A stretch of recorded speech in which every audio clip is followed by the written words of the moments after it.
Now, we're going to go on this trip. It's going to be dangerous, but we have to do it. I want you to listen to me very, very carefully. Number one, never take their word for it. Just because they say it doesn't make it true. Number two, do not go only by your emotions. Number three, if they tell you that you are blind and that you are not enlightened, whatever you do, do not take off your blindfold.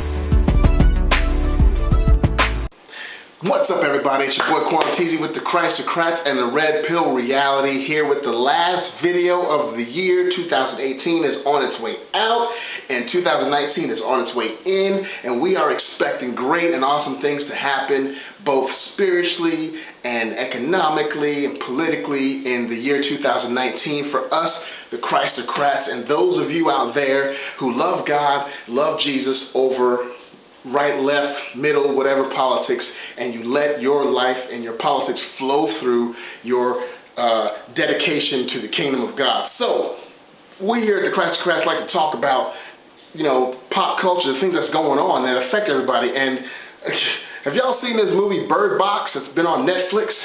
Everybody's talking about it. Birdbox, Birdbox, Birdbox. With Sandra Bullock and some other people in there. You had Malchovich in there. You had MGK who was in there for a hot second. And it was a movie that everybody was talking about. There's 1,000 memes. I'm sure you've seen them online on Twitter about Birdbox. But guess what? When me and my wife and my son, we saw it the other night, and we're like, what's this hubbub about? What's this all this craziness about? And we didn't think, after watching the movie, my first thought of it was like, man. We didn't think it was that big of a deal. But upon further review, upon looking at thinking about it more, there is actual underlying thought behind it and a message to it that is actually very conservative, very pro-conservative values that are in this movie underlying it, if you see it that way, which is nuts for it to get through Hollywood. I'm going to break it down for you. Now, I'm going to let you know there's some spoiler alerts in here. If you haven't seen it, go check it out and come back. So I'm going to give you a chance to go do that right now. Alright, so now that you've seen it, and you come back and see as a conservative, now I would not recommend that you watch this with your kids, because there's some cursing in it. There's a quick sex part in it that you gotta whoa when it comes up. You gotta fast forward it. But as an adult, you can watch it and tell me if I'm right about this. So the premise of the movie is that there's this weird, crazy entity that you can't see what it is.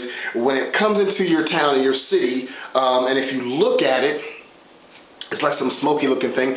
When you look at it, it causes you to go crazy, and it brings up the most darkest, saddest, most depressed, most guilt-ridden feelings that you have inside of you, and it causes you to kill yourself, right? So this obviously causes chaos. It's the end of the world scenario. People are running around crazy, everything's happening, and people are killing themselves or running off the road. They're setting themselves on fire, and it's a scary thing because nobody knows what's going on, right? And so it zooms in, the story zooms in on a group of people trying to survive. In particular, one woman with two kids, and her name, Sandra Bullock, with these two kids. She's trying to survive this whole thing. And so it kind of goes through different timelines or whatever. But the crazy premise about it is that, again, when you look at this thing, it brings up the worst emotions in you, worst memories in you, and it gets you in so much despair that you kill yourself. Now, it doesn't do it to everybody. What it does, to other people, you find out later that people that were crazy in the insane asylum, it didn't affect them that way. They actually enjoyed looking at this terrible thing, and they thought it was enlightenment to them, and they wanted everybody else to do that, therefore becoming a menace to everybody else, right? So keep that in mind, all right? So in order to survive this thing, everybody had to kind of figure out ways to get around and go get food, supplies, and all this blindfolded, so they wouldn't see it. They wouldn't be able to see this thing, and that was the big crazy thing about this movie, is that, you know, what was so scary that, you know, Sandra Bullock and other people had to figure their way out with a blindfold on. They had to figure out how they're going to do this without, you know, live life and survive without being able to see. So what they do, they board up their windows and they paint, you know, they paint black out the windows of their car and stuff, and they go by the GPS, and one by one, there's about 7 or 8 people in this house, and one by one, they all end up seeing this thing, their eyes turn weird, and they die, and they kill themselves. How does that relate to conservatism at all? At first I was like, it doesn't really, you know, but it does. Check this out.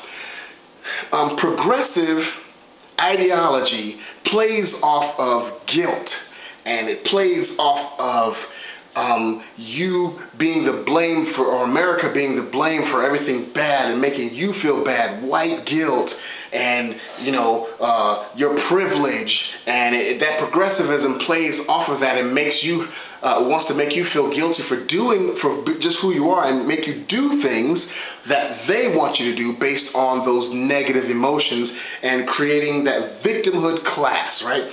And so it goes around, this progressivism goes around, and if you decide to pay attention to it, to look upon it, because it plays on your emotions, if you are unbeknownst to you, it can easily take over your mind, and you end up committing sort of a suicide in that you don't promote yourself further. You don't look at the success to try to succeed in your family and your own life, because you're guilt-ridden, you're pulled down, you're held down because of your own sinful nature, because of how bad you are, because of how, everything is your fault. The people are in the hoods because of you, and if you got out, then you are guilty of leaving people behind. All this is guilt. That's what the left and progressivism is built upon. You made too much money, so now you have to give back to other people that aren't even working. That's the guilt that they try to put on you. So if you open your eyes to it, if you look at it, then you get convinced of it, and you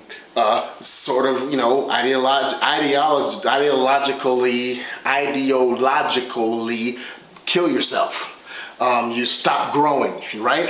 And so the only way to do that is to be blindfolded, or not to look at it. Now check this out.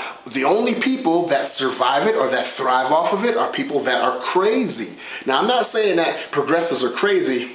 Yeah, I'm kind of saying that. I'm not saying that they're, certifiably crazy, but to think that a biological man can just all of a sudden turn around and be a biological woman is crazy. To say that a human being is not a human being until it is outside of the womb is crazy.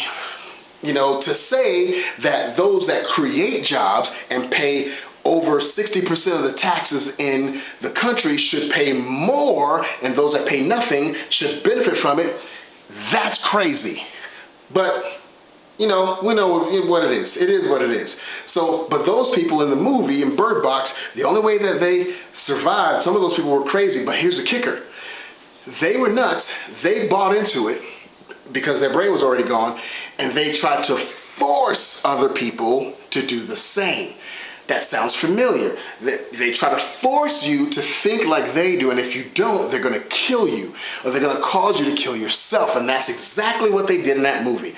If they had crazy people that would come and they would try to force others to do and to open their eyes. The left always says, the progressives always say that they are the enlightened ones, that we're the ones that cling to our Bibles and our guns, and we're the dumb ones, and they're the enlightened ones. But in actuality, we're the ones that are conserving what is correct and holding to what is correct, and that's part of putting your blindfold on and not opening your eyes to the deception.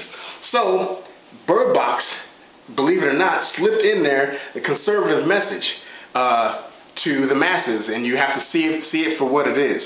And it kind of was a letdown, sort of the way the ending was.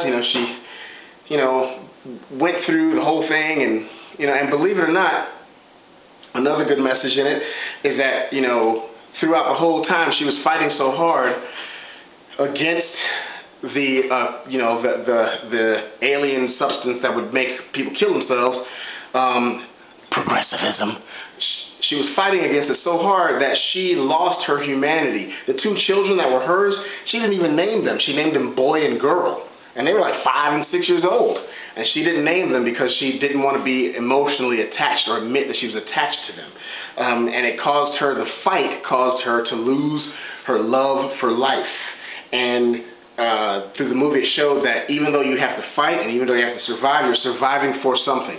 So when you're dealing with these progressives and when you're dealing with people that continue to fight against Trump for no reason, and you can get frustrated and upset, understand that you're fighting for something. You're fighting for the ability to have life, liberty, and the pursuit of happiness. And that God has given us the ability to have that peace and have that love and have that joy in the midst of the fight. So if you haven't checked out Birdbox, check it out. Tell me what you think. We got things coming up for you guys. I got my new studio, so to speak, going. We got some music going, getting ready to come up here as well. I hope that 2018 was a year that Birdbox, say what? Disclaimer on that part in Birdbox. About, oh, no, I did. I said that. I have to cut all this out. But I hope that 2018 was a year of growth for you. It was a year that you were stretched and that you're ready for 2019 to be a year that we move forward and gain ground for God. Remember that we are loyal to God's precepts over everything else. I had a really great, interesting conversation with my grandmother, who happens to be a Democrat, which is awesome for her. I'm gonna talk to you about it. I learned some things from talking to her, and it's gonna be a cool video. So you want to check that out. I have other videos. If you love what we're doing, if you like the other videos, please consider subscribing. Please consider hitting that notification bell button because your support helps me out a lot. We have our Patreon page getting ready to be put up. We have our website getting ready to be put up. You know, stake your claim with us, the Christocrats. If God is over and the precepts of the Bible are over Republican or Democrat, left, right politics, if they're over, if it usurps that and that's who you serve more than anything else, then you belong on our side. You belong with us. So remember, love God, hate sin. We are not left. We are not right. But we're up, and Happy New Year.